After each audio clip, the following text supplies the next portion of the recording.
shooting has university students across the DMV on high alert, including students at Howard University, which is now just days away from its own homecoming week. Our reporter Marielle Carbone live tonight from Howard. And Marielle, you spoke to students who say this shooting really hits close to home. Yeah, that's right, because there are a lot of similarities between the two universities. Both campuses are in urban cities and they're open campuses, so those students feel like it could have been them.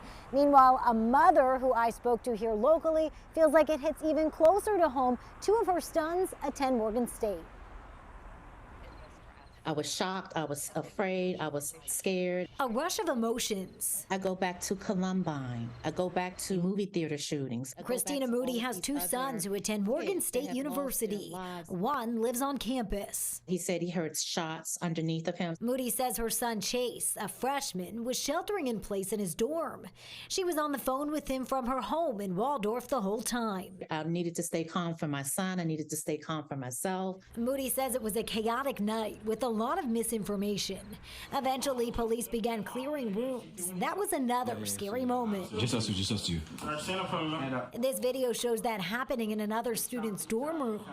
Young men of color, parents need to be having these conversations with them. Take your shirt off, keep your hands up, put your phone on the counter. Chase is back home today, but Moody admits it's all been traumatizing. Right. They're still processing. You know, I'm just glad that that training kicked in. He didn't lose his wits. Meanwhile, in D.C., my mother called panicking. Students at Howard University are also processing. It is very scary because we come here for an education, not to fear for our lives. It's another historically black college with an open campus and homecoming coming up in less than 2 weeks. I love Howard, love my school, but I'm not safe here, especially with everything that happens around the campus. Now, homecoming here at Howard starts on October 15th, and that student you heard from, Cami Leonard, she says she'd be okay if the university canceled homecoming.